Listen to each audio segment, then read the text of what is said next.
Let's dive into something truly transformative. I want to talk to you about the power of visualization and how, when done correctly, your subconscious mind will make it happen. You see, every single thought, every image you create in your mind has the potential to become your reality. This isn't some abstract idea. This is grounded in science and the power of the mind. Let's start with this. Your brain doesn't know the difference between what's real and what's imagined. When you vividly imagine something, your brain fires the same neural networks as if you were actually experiencing it. Now that's powerful. Think about it. If you keep visualizing something consistently with emotion, your brain starts to believe it's already happened. And this is where the magic begins. Every time you visualize, you're priming your brain to look for opportunities, to notice synchronicities that align with your vision. This is because you've conditioned your mind to see that reality as possible, even probable. So the more you visualize, the more you're wiring your brain for success. Now, visualization is not just about daydreaming or wishful thinking. It's about training your mind, training your body to feel the emotions of that future experience now. This is crucial because your subconscious mind doesn't respond to your desires. It responds to the emotions tied to those desires. The more you can feel as if your vision is already your reality, the more your subconscious mind gets to work to make it happen. So, let's break this down. When you visualize, you need to be specific. The clearer and more detailed your mental image, the more effectively your brain can map it out. Picture yourself living your dream life. What does it look like? What does it feel like? Engage all your senses. If you can see it, hear it, smell it, taste it, and feel it in your mind, you're sending a powerful signal to your subconscious that this is real. And here's the thing. Your subconscious mind is always working. It's like a supercomputer running in the background, processing data, searching for solutions, aligning circumstances to match your internal state. When you repeatedly visualize your goals, your subconscious starts to filter your thoughts, actions, and experiences to bring that vision into reality. But here's a critical point. It's not enough to just visualize. You need to combine it with emotion. Why? Because emotion is the energy that fuels the thought. Without emotion, your visualization is flat, and it lacks the power to move your subconscious into action. You need to feel it with every fiber of your being. Feel the excitement, the joy, the gratitude as if it's already happened. The more intense your emotion, the stronger the signal you're sending to your subconscious. Now let's talk about the role of belief. Your beliefs are the gatekeepers to your subconscious mind. If you're visualizing something but deep down you don't believe it's possible, your subconscious won't fully commit to making it happen. It's like trying to drive a car with the parking brake on. You're going to need to align your beliefs with your vision. This might mean challenging some old, limiting beliefs. It might mean reprogramming your mind to accept a new reality, a new way of being. And this is where the real work begins. You see, most people have been conditioned to believe in limitations. They've been taught that they can't have it all, that they need to play it safe, that they should stick to what's comfortable and familiar. But this is where we need to break free. We need to recondition our minds to believe in limitless possibilities. And this isn't just positive thinking. This is rewiring your brain at the deepest level. The science backs this up. Neuroplasticity shows us that our brains are malleable, that we can create new neural pathways by changing our thoughts and behaviors. So when you consistently visualize your desired reality, you're literally reshaping your brain to support that reality. Over time, your brain begins to operate as if that vision is already your life. Your thoughts, behaviors, and even your biology start to align with that new reality. And here's something amazing. When you do this consistently, you'll begin to notice changes in your external world. Opportunities will start appearing. People will come into your life who can help you achieve your goals. Circumstances will shift in your favor. This is not a coincidence. This is the power of your subconscious mind in action. You've tuned into a new frequency, and the universe is responding to that signal. But let me tell you, this process isn't always easy. It requires commitment, consistency, and a willingness to confront your old self. Your old self will resist. It will try to pull you back into familiar patterns, familiar thoughts, familiar emotions, but this is where you need to stay strong. This is where you need to keep visualizing, keep feeling, keep believing. The more you do this, the more you'll break through those old patterns, and the more your new reality will begin to take shape. Remember, your subconscious mind is incredibly powerful, but it's also neutral. It doesn't judge whether your thoughts are positive or negative. It simply works to bring whatever you consistently focus on into reality. This is why it's so important to be mindful of your thoughts. If you're constantly worrying, fearing the worst, or doubting yourself, your subconscious mind will work to create more of that in your life. But if you're focused on your vision, filled with positive emotions, and truly believing in your potential, your subconscious will go to work to make that your reality. So what's the takeaway here? You need to make visualization a daily practice. Set aside time each day to close your eyes, take a few deep breaths, and step into your future self. See yourself living your dream life. Feel the emotions as if it's already yours. Believe with all your heart that it's possible. The more you do this, the more you're conditioning your subconscious mind to make it happen. And don't just visualize the end result. Visualize the steps along the way. See yourself taking the necessary actions, overcoming obstacles, and moving closer to your goal every day. This not only reinforces your belief in the outcome, but also primes your brain to take action when the opportunities arise. Let's take a moment to talk about something incredibly important in the process of creating your reality: gratitude. Gratitude is more than just saying thank you. It's a powerful emotion that can transform your life and speed up the manifestation of your dreams. When you practice gratitude, you align yourself with positive energy, making it easier for your desires to come true.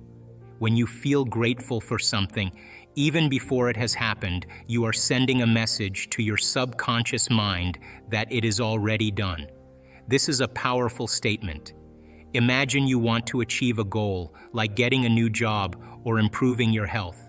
By feeling grateful as if you have already achieved that goal, you are telling your mind that it's real.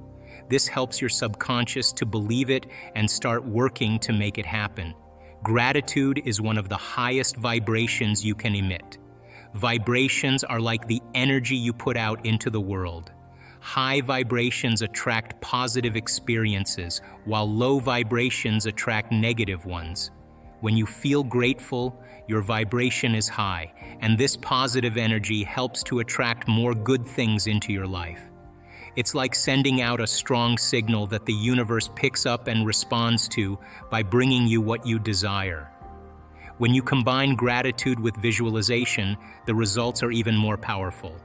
Visualization is the practice of imagining your goals and dreams as if they are already happening. When you add gratitude to this practice, you amplify the effect. For example, if you are visualizing yourself in a new job, take a moment to feel grateful for having that job. Feel the happiness, the excitement, and the satisfaction as if it is already your reality. This combination sends a clear and strong message to your subconscious mind. Gratitude also helps you stay focused on what you want instead of what you lack. Often we get caught up in negative thoughts about what we don't have, which can block our ability to attract positive things. By practicing gratitude, you shift your focus to the positive aspects of your life and what you are aiming to achieve. This positive focus helps to eliminate negative thoughts and makes room for your desires to grow. Another important aspect of gratitude is that it creates a sense of abundance. When you are grateful for what you already have, you start to see that there is plenty more to come. This abundance mindset opens you up to receive more blessings and opportunities. It's like telling the universe that you are ready to receive more good things, and the universe responds by bringing them to you. Incorporating gratitude into your daily routine can be simple and easy. Start each day by listing a few things you are grateful for. They can be small things, like a good cup of coffee, a sunny day, or a kind word from a friend. This helps to set a positive tone for the day and prepares your mind to receive more good things. When you encounter challenges or difficulties, take a moment to find something to be grateful for in the situation. This could be a lesson you are learning or the strength you are gaining from overcoming obstacles. Another way to practice gratitude is to keep a gratitude journal. Write down the things you are thankful for each day. This not only reinforces your positive mindset, but also creates a record of all the good things in your life. When you look back on your journal, you'll see how much you have to be grateful for, which can boost your mood and motivation. Expressing gratitude to others is also very important. When you thank someone, you not only make them feel good, but you also enhance your own positive energy. This strengthens your relationships and creates a supportive environment for your manifestations. People are more likely to help and support you when they feel appreciated and valued. Gratitude also helps to reduce stress and anxiety. When you focus on what you are thankful for, you shift your attention away from worries and fears. This relaxation of the mind and body creates a better state for manifestation to occur. A calm and positive mind is more effective at attracting what you desire. Feeling gratitude can also improve your overall health and well-being. Studies have shown that people who regularly practice gratitude have lower levels of stress, better sleep, and stronger immune systems. When you feel good physically and mentally, you are more capable of attracting and achieving your goals. To deepen your gratitude practice, try meditating on what you are thankful for. Sit quietly, close your eyes, and bring to mind the things you appreciate in your life. Feel the warmth and happiness that comes with each thought of gratitude.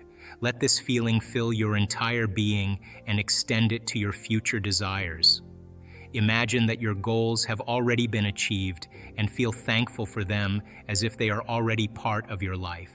This combination of visualization and gratitude sends a powerful signal to your subconscious mind, telling it to work diligently to make your vision a reality. It's also helpful to use affirmations related to gratitude. Affirmations are positive statements that you repeat to yourself to reinforce your beliefs. For example, you can say, "I am grateful for the abundance in my life," or "I am thankful for the opportunities that are coming my way." These affirmations help to keep your mind focused on gratitude and reinforce your positive mindset. Now, some of you might be thinking, what if I can't visualize? What if I don't see clear images in my mind? Don't worry. Visualization isn't just about seeing pictures. It's about feeling the experience. If you can't see it, focus on the emotions, the sensations, the energy of your desired reality. That's what matters most. Your subconscious mind responds to the emotion and energy behind the thought, not just the image itself. Patience is a key part of the manifestation process, and it's something that we all need to embrace. When you start visualizing your goals, it's natural to hope that they will come to life quickly. We live in a world where everything seems to happen fast, and we're used to getting what we want right away. But when it comes to manifesting your desires, sometimes things don't happen overnight. In fact, it might take weeks, months, or even years for your vision to fully manifest. And that's okay. The important thing is not to let this delay discourage you or make you doubt your ability to create the life you want. You see, just because you can't see the results immediately doesn't mean that nothing is happening. Your subconscious mind is always at work, even when you're not consciously aware of it. It's like planting a seed. When you plant a seed in the ground, you don't see it grow right away. You water it, give it sunlight, and trust that over time it will sprout and grow into a beautiful plant. The same thing happens with your visions and dreams. Once you've planted the seed of your desire in your mind, your subconscious begins to nurture it. It starts to work behind the scenes, aligning the necessary circumstances, people, and events to bring your vision into reality. This is where patience comes in. Patience is about trusting the process. It's about knowing that the universe is always working in your favor, even when you can't see it. Sometimes the universe needs time to arrange everything perfectly for you. It's like preparing a complex puzzle. Each piece needs to fit perfectly in its place before the full picture can be revealed. If you rush the process, you might end up with a puzzle that doesn't quite make sense. But if you trust that every piece is being placed where it needs to be, you'll eventually see the beautiful picture that was meant for you. One of the most important things to remember is that the timing of your manifestation is not always under your control. The universe has its own timeline, and it's not always the same as yours. Sometimes what you want may take longer to manifest because there are things you need to learn or experience first. Maybe there are other people involved who need to be in the right place in their lives for your vision to come true. Or perhaps the universe is preparing something even better for you than what you originally imagined. Whatever the reason, it's important to trust that everything is happening exactly as it should. So, how do you stay patient during this process? The key is to keep visualizing, keep feeling, and keep believing. Every time you visualize your goal, you're sending a signal to your subconscious mind that this is what you want. When you add emotion to that visualization, like feeling the joy or excitement of having your desire, you're amplifying that signal. And when you truly believe that what you want is on its way, you're giving your subconscious mind the permission it needs to continue working towards your goal. But patience doesn't mean sitting around and doing nothing. It means staying active in your pursuit of your dreams while trusting that the universe is doing its part. Keep taking steps towards your goal, even if they're small ones. Each action you take is like watering the seed you planted. It's a way of showing the universe that you're serious about what you want. And as you take those steps, remain open to the guidance and opportunities that come your way. Sometimes the universe will send you signs or nudges that you're on the right path. Other times, you might face challenges or setbacks that test your patience. But remember, these are all part of the process. Patience is also about being kind to yourself. It's easy to get frustrated when things don't happen as quickly as you'd like, but it's important not to beat yourself up. Manifestation is a journey, not a race. Celebrate the small wins along the way, and remind yourself that every step forward is progress. Even if you can't see the end result yet, trust that it's coming. Is going to call up the event because you're emotionally connected to it. And you're going to say, I'm this way because of that past experience. So then imagine what I do with people. We have people that have been abused. We have people that have been traumatized, that have been assaulted. We have people that have had very, very difficult pasts. And have you ever heard me say to revisit the event? Have you ever heard me say that? Never. We need to revisit the event because once you do, you open the box. But what we want to do is overcome the emotion because that's just what's lasting from the event. So you sit a person down, and the moment you sit them down, what do you think the body's going to do? It's going to look for something to recreate that emotion because that's the person's identity. Are you with me still? So if I inspire the person to sit there, and they're sitting there, and all of a sudden they're noticing that they're hot, and they're irritated, and their stomach is twisting, and all of a sudden it's a group of sensations, a group of feelings that they have called all along frustration. But the different sensations, the moment you name it, it becomes an emotion. But what it is just bodily sensations. It's energy that's stuck in the body. So the body is looking to go back to the past. It's believing it's in the past. Are you with me still? So if the person becomes aware that their body is doing that, and like training an animal, allow the body to feel that emotion and then settle it down into the present moment.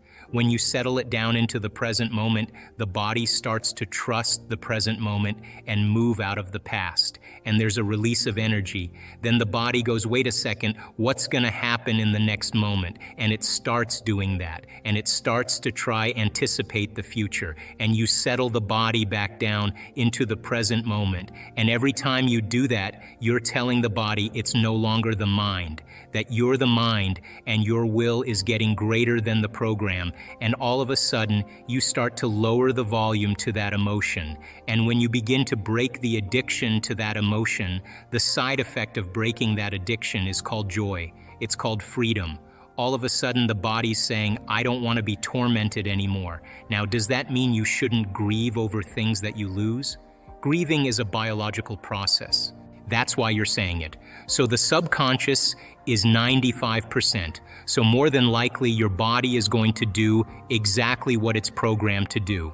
So what's the relevance of that? Well, people say, I want wealth, but they're programmed into being unworthy and lacking. So then as they begin to do the meditative work and they start opening their heart, I was just talking to someone yesterday. When you open the center, things are going to sift to the top. All the programs are going to come right up. And when they come up like that, you're going to see why it isn't manifesting in your life. Now, don't see it as like, why is this happening? Did I do something wrong? The subconscious is actually venting. There's a certain period of time in the early mornings where we vent our anxieties, we vent our fears. It's the way the subconscious goes, let's just have this dream and let's just get it over with. So the subconscious is saying, what if you hit the tree? What if you're actually going to hit the tree? You're going to hit the tree because that's exactly the imagery you have when you're trying to create something. You're saying, I really want this because I'm really afraid of dying. I'm really afraid of failure. I'm really afraid of rejection. So the person is subconsciously and unconsciously creating the imagery that's actually being revealed to them. So how do we change that? Well, really simple. We've got to start rehearsing a new way. We've got to start getting into those deep brainwave states, getting beyond the analytical mind, slowing our brainwaves down, getting into the operating system and start reprogramming. So when this happens, these are the things I'm going to do. These are the things I'm going to do to create that and start rehearsing those steps, priming and reprogramming the brain into a new outcome. So I have had that many, many years in my life, but I always have seen it as a strong sign, a strong symbol that I've got something switched in my brain. I could say that people say I want to be healthy. Yeah, it's 5% of your conscious mind, but you set them at the dinner table and they're breaking all the rules of everything they said. So why does that happen? Because the program is running and they've lost their free will to a program. So now that's important because your subconscious is talking to you. Now you've got to get in there. You've got to get in there and start rehearsing that you're going to step away from the table, that you're not going to eat after a certain hour, that you're going to make better choices and rehearse them and remember what you're going to do and what you're not going to do. Now you begin to, on a fundamental level, begin to rewrite the script, begin to rewrite the program. And over time, if you make one or two new choices and restrain some old choices, you'll tend to make more better choices after you make a few because you'll start feeling the satisfaction of your efforts. I was altered in some way because I lost everything, and I haven't been able to change for the last 2 years. The fact that we can think about how we think, the fact that we can observe how we're acting, the fact that we can pay attention to how we're feeling means we can modify ourselves to do a better job in life. That's called metacognition. So when a person begins to wake up to who they're being, and then they say, like Gandalf on the bridge in Lord of the Rings, you may not pass today, that kind of decision becomes an experience for the person that they never forget. That kind of willingness to change is when they transmute those survival emotions into elevated emotions. And those emotions, because they're addictive and emotions are the record of the past, then for the most part, the body, as the unconscious mind, does not know the difference between an experience in your life that creates an emotion, and an emotion that you can fabricate by thought alone. To the body, it's the same. So a person who's living in anger every day or sadness in every day, their body, as their unconscious mind, is believing it's in the same past conditions 24 hours a day, 7 days a week, 365 days a year. The body's in the past. So when a person takes that emotion and literally denatures it and turns it into another emotion, the freedom from that addiction, breaking the chains from that emotional addiction is called self-love, is called joy. Now there's a liberation of energy. The person is in love with themselves, they're in love with their life, and they say, that was so worth it. And all of a sudden they look back at their past and they say, I would never change anything in my past because it brought me to this present moment. And when you can look back at your past that way, then the past rolls up to the present moment, and now you're beginning to experience true freedom. That certain people will not see possibility until they reach crisis, till they reach their lowest level, and then they're going to wake up and say, I better change.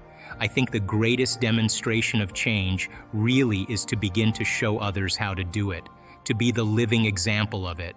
That when you and I are the living example of joy, that when we are not attached to what people think or emotions that keep us feeling sick, and we are celebrating life and we are passionate about our future, that we are filled with ideas and inspiration, that's a very contagious state of being.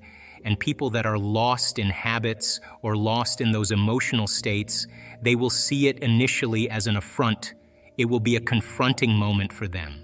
But inside them, they secretly want to be free. They just don't know how to do it. So we always say in our workshops, you always know when someone is in the midst of change because they stop talking about it. They don't talk about it, they're too busy being it. So if you and I are waking up every morning and demonstrating change in our life, the people in our life have one of two choices. They either begin to become inspired by change for themselves, not because you're preaching to them philosophically, but because you're demonstrating it in your life. They'll either rise up to that, or the person cannot maintain a relationship with the person who's living in such freedom, which means they'll probably stay the same for the rest of their life. But if crisis happens, they may make another choice. So my recommendation for people who are steeped in habits and emotional states and patterns of thought, the individuals around them have to live in a state of joy. They have to live in a state of freedom. They have to demonstrate it in every single area of their life. And normally there's a thing in physics called entrainment, which means sooner or later, others start to vibrate at the same rate as you. If you look at this and you study it in history, it's a sign that something new has to be born. As the old model of reality begins to change, something else has to replace it. So we have two ways that we actually face crisis. We can either face crisis in a state of emergency, which in the beginning of a crisis is healthy, or we can face crisis in a state of creativity and innovation. If you're addressing a financial crisis or a crisis in a culture and everybody is selfish and everybody's living by those emotions, then they're pushing their way to get to the head of the line. They're competing. They're forcing outcomes. They're using very primitive systems to try to take care of themselves. We know from the physiology of the brain that most of the blood supply goes to the hindbrain and away from the forebrain. Those chemicals create a gap between the way things appear in our life and the way things really are. In other words, we're viewing reality in an altered state. We don't see possibility. We feel separate from each other. We are competing and striving to get to the head of the line by using our cunning, manipulative, egocentric ways to get there. And we're very controllable. Fear is very controllable. Competition is very controllable. Anger and war divides individuals. Now that is not a way to address a crisis, because the service to self, or taking care of the self, is the exact thing that enhances the crisis. Because if you and I are all doing the same, if we're all doing the same thing, then a culture becomes more divided. It becomes more disintegrated. It becomes more incoherent. And possibility then is not part of the equation. So the other state of mind, if you can view crisis as a great opportunity brilliantly disguised as an impossible situation, and you have to match the conditions in your environment with a new mind. Now we're talking about greatness, because innovation and creativity and a new way of thinking and a new way of being means that we can't do the same thing from the past. And so in history, cultures that are individuals that overcame their environmental conditions were considered mystics and saints and leaders and charismatic leaders. They were individuals that saw past the illusion of the present reality. When we begin to become innovative or creative, the brain begins to switch. We begin to turn on the forebrain, the frontal lobe, which is really the crowning achievement of the human being, and we begin to ask bigger questions. How can we create a new way of being in a world that's falling apart? How can we begin to create a new system to adapt to these conditions? And I think that people, when they begin to feel empowered by possibility, when they begin to see that the death of the old paradigms means the beginning of a new paradigm. How many people actually believe in the idea that the way you think has some effect on your life? So how many people actually woke up this morning and consciously created a future? You know, the biggest reason why people don't do it is because you don't really believe it's true. You see, if you knew on a gut level that it was absolutely true, would you ever miss a day, and would you ever let any thought slip by your awareness that you didn't want to experience? So your brain, according to neuroscience, is organized to reflect everything you know in your life. Your brain is a record of your environment.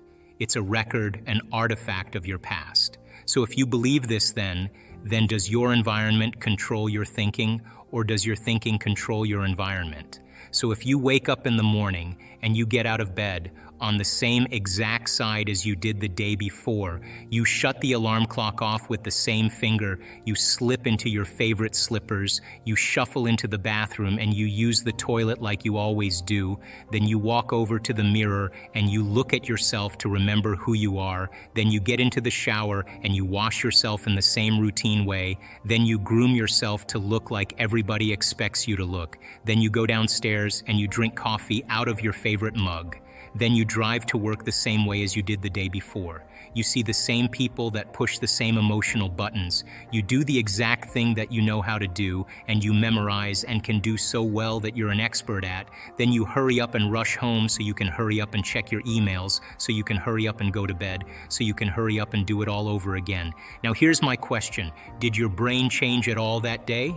We could say that you were thinking the same thoughts, performing the same actions that create the same experiences, that produce the same emotions, but secretly expecting something to change in your life.